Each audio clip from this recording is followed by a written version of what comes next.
Are you living or are you simply existing? Do you get up every morning in this brain fog, head off to work, spend 10 hours at a job you really can't tolerate very much, but you do it just because of the paycheck? Or would you rather do something that actually inspires you? Know that you're doing something a little bit better, not just for yourself, for society, living the best life that you possibly can. Well, I was at a funeral this weekend and I was massively inspired. Inspired by somebody that had lived 93 years and actually spent every single day of his life doing something for himself, for people around him, the people for the community, and his entire life was much better than most people that I could possibly imagine. Welcome back to the hustle, everybody, and welcome back to the grind. And today, let's just talk about, are you living your life? Are you living or are you simply existing? Existing in a world where all we do is focus on trying to get that next promotion, trying to get that next job title, trying to move up the corporate ladder so that we can get that extra $2.50 an hour, or possibly even better, an extra $10,000 a year. For what? For the tax man to come along and scoop that right out of our hands. Because that's ultimately what we do. We constantly seek this effort to try to move up and try to gain more wealth, more income. And while we need that, absolutely, we all need jobs, we've got to do something, or we start some sort of a business. We need something to keep us going. We need something to earn that keep. We need something to put a roof over our heads. Without that, we're probably not going to last too long. So there is that gross and stark reality, but there are ways. And let me just start off by saying, living in that quiet environment, I realized a few short years ago that it wasn't really the lifestyle I wanted. I had an opportunity to get out and get out good. And I was doubling down. I had some social media stuff going and I was able to start a side hustle. And it made me realize that there's much more than actually the corporate grind. And doing the corporate grind isn't necessarily, well, some people thrive in it, love the energy and love that spice of heading off to work and come up with all this creative new ways and ideas for the corporation to make more money. Ultimately, after a while, you start to realize it's just more of the same. More buzzwords, more efficiency, more go, go, go talk, more team, more we're family. But that's not a reality that most of us actually find, because by the time you roll up to the end of that career, you're either tossed to the curb or you decide to retire, and there's really nothing much more than a bang. You remember in Bugs Bunny? Out comes just a little flag. See, that's kind of what it feels like. It's very anticlimactic, because some people thrive in that. Some people really do enjoy their careers and their lives. But you know, the vast majority of people I heard have ever seen get into the corporate game realize that you get in, you spend some time, they chew you up, they spit you out, and there's not much left to show for it. I mean, if you're lucky, you get a pension, and that's a win. If you're lucky, you get a good pay, that's for sure a win. But you come out feeling hollow, used and abused, and quite often isolated. And that's the way I felt. But enough about that. I just want to talk about that's the existence that many people find themselves in. See, there's living. So there's living and existing, and the other side is living. Now, I want to speak to this because this is really more of a tribute, and I speak for 100% respectfully in a sense that I was at a funeral this weekend. And a gentleman that I know, and I used to spend lots of time with him, not in the later years here, but you know, earlier on, certainly spent a lot of time with him, relative. He basically did a lot of golfing. He spent a lot of time in the community, was part of many clubs, for example, like the Optimist Club, spend time with a lot of organizations to try to rally and generate revenue to support the local communities in different ways, a variety of ways that help build playgrounds and do different things that helped many people outside of his circle. I mean, he saw the bigger picture. The bigger picture was leaving a little bit of a legacy. And when I saw how he lived, he never once spent the day, as far as I can elect, on a job. See, while he lived doing a lifestyle. He lived his own lifestyle. His lifestyle was one in which he was really more in sales, outside sales, but he was very entrepreneurial, and he never had a title. He never had a job per se. He certainly didn't have a boss. He had a lot of customers. He had a community. He had people he enjoyed being around. And because of that community, because of the fact that he loved doing what he did it for ages.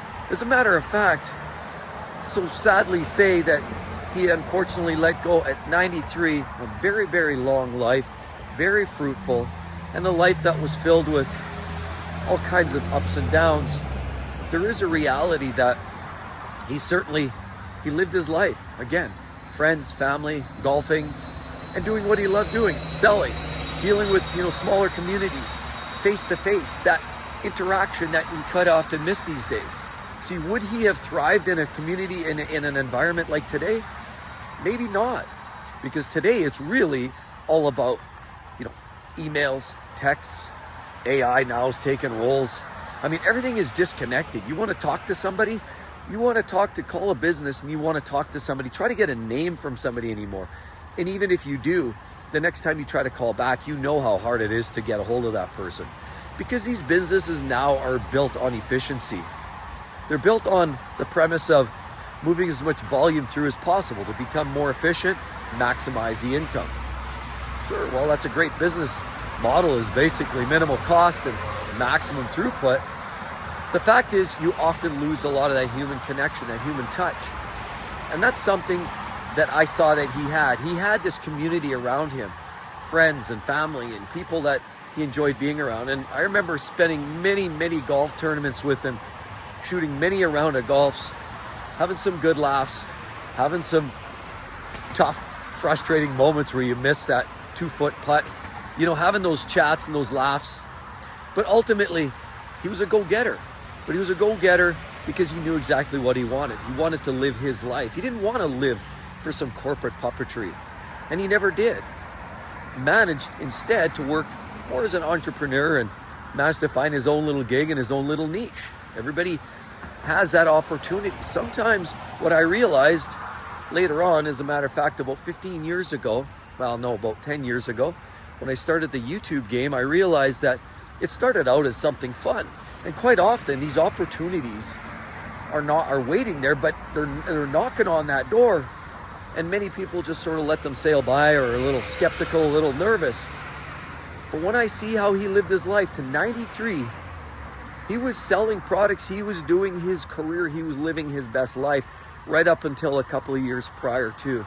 He was virtually out and about, and he loved that. He loved that experience of being out there and just meeting with people. Again, this comes back to the conversation of living or existing. And what I find is today's corporate game is nothing much more than an existence.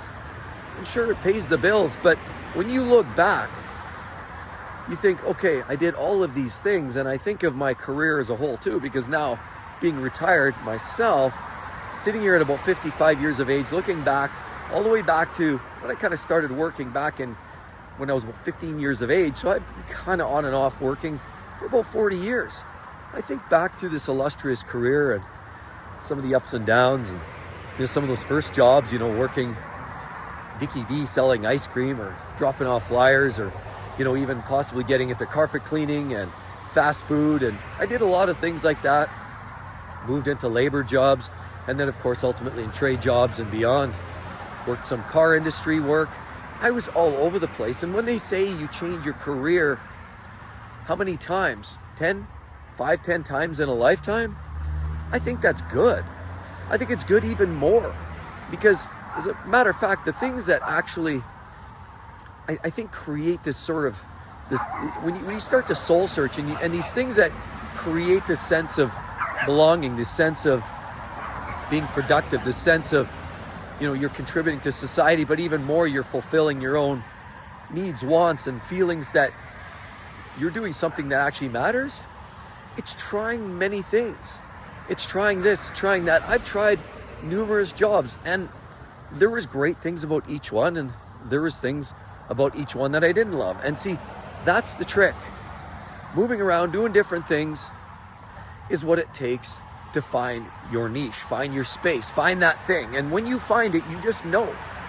You see, I worked all those jobs, and there was many things I loved doing at each one of those jobs. But there was also, this longing, this feeling that I needed to move on and do something until I find that exact thing I wanted to do. Hence, I changed multiple different job careers over the years. And I truly believe, I feel sad for those that continue on and work for 40 years in the same organization. I mean, I even worked for numerous ones of those in the company I just left. A lot of these people there, they would celebrate up until probably, I would say 7 years, 8 years ago. You really don't hear much of it anymore, but they would celebrate every single year. They would celebrate, there's a big party, wing ding, bring your spouse, have a party, spill your beans at the party with all the senior big heads. And then everybody's having a good time, grandioso, saying, hey, celebration, you made 25 years. Hey, celebration, you made 30 years. Hey, celebration, you made 35 years. I look back at some of the people that did those, and I can't help but think, did you see anything outside of those walls? To me, that's absolutely tragic, because I even worked directly with people that were in that environment. They came right out of school, did a couple years in college, boom, right into that business, and they were there right until they retired. They never saw the outside world. They didn't see outside of those gates. They simply saw what they needed to see. They spoke the language, they spoke the vocabulary that the business, they learned all the acronyms and all the fun talk, but they didn't really learn life. And it's quite hilarious to me, because I did. I came up from the outside. I was an outsider coming into that organization about 16 years prior to getting the boots. I came from another world, and a world before that, and a world before that. I had multiple different experiences. So I brought those experiences. I felt fulfilled. I felt fresh. And you know what it's like when you walk into an environment, you're the new guy, and you feel fresh and bright-eyed and bushy-tailed, and you just want to learn, work, and do. And you look around, and you're just seeing a bunch of saggy-eyed, droopy zombies. Well, that's kind of what I was starting to see. Now, the bonus I brought in was I had some good experience already, and I was fairly mature into the business. So I came in and I brought a lot of new great ideas, and I'd like to believe that I made things better. I made things safer. And I've expressed this before, how I come from a high voltage background, electrical. But I learned a lot of things on the outside that I brought into the business. That business then thrived. I became part of a community or a group that got together to solve some problems in the electrical space, particularly where it comes to safety, because there were some problems and some challenges there and deficiencies. So they injected me into that space because of my experience. I introduced new equipment to the workspaces. I introduced some new ideas and procedures. I also knew how to do some of the maintenance and testing, some things that the organization and specifically that work group had no idea about at that time. So I took my experiences, I was excited, I was fresh, and I brought it, and I like to believe that I brought something to a group because of my energy, my excitement, my verve for life. And I brought that in there, and I made it better. I made it all better.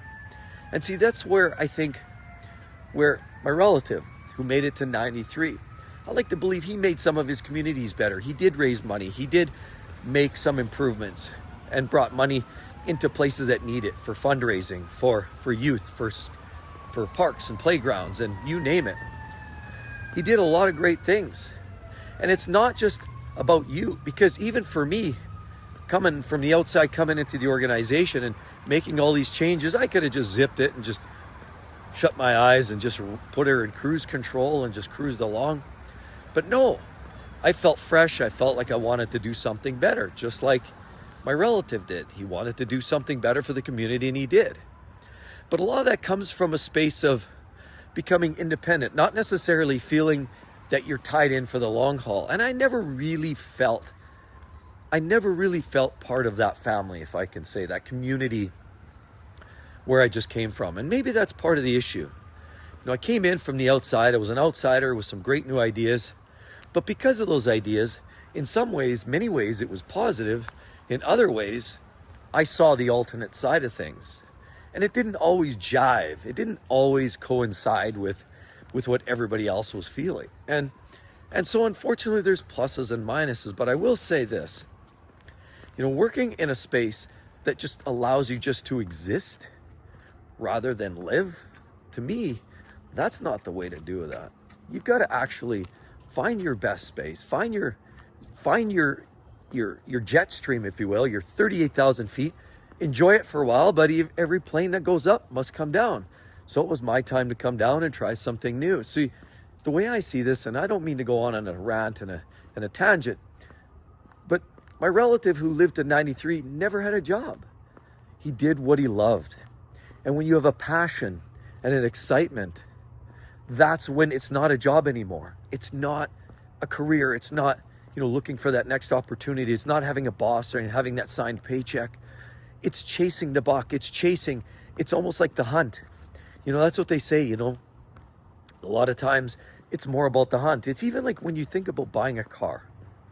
Have you ever bought a car and you go out there and you're shopping around and you're price shopping, and then you're comparing models, and you're checking out different options, and you're looking at paint schemes and deciding, do we want a truck or an SUV, or you're thinking if you want a car, or you're shopping around and you're comparing everything, all the specs and numbers and everything else. See, it's all that hunting. That's the hunting part. Going out for test drives, talking to salespeople. That's all fun. That's exciting. It's annoying in some ways, dealing with some of the salespeople, but it's kind of fun doing all that shopping and preliminary work and looking around and searching and doing a walk by and looking and kicking some tires. It's fun. And then you buy the car. You finally make that decision. You pull out your wallet, you sign on the dotted line, and you agree, you and your spouse or whatever, you go out and you buy this new car. You drive it. Gets a few rock chips 6 months later, a year later, your first oil change, 2 years, you're putting a set of tires on it. It's not a new car anymore. Everything's just sort of blah again. You got some rock chips, wear and tear on the seats, the tires are worn out and your brakes are down to 40%. Now it's kind of like the shine is worn away. See, and that's quite often what I found with the corporate game. And I don't mean to make all these weird analogies, but I know a lot of you are out there feeling just the way I do. Please drop a line below if you have some examples of how your exciting job just became a total drag, because this is what it becomes. This is actually how life gets. You get into these roles and you start thinking or stop thinking. You start just existing. You start just getting into these roles and you just start moving along, and in many cases you just exist. You're not living. You're not excited anymore. You're not bringing that verve to that new company like I talked about. Rather, you're just sort of rolling through life. Yes, boss. Sure, boss. Anything, boss. And we all get there. I get it. We get there.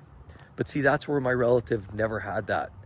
Always had the shine, always had the verve, always had the interest, because always had to chase, always had to look for opportunities, not just for survival and generate enough sales for himself, but also to go outside his space and start generating revenue through, running bingos and casinos and running other kinds of organization, running golf tournaments to try to rally money for fundraising for some of these smaller nonprofit organizations.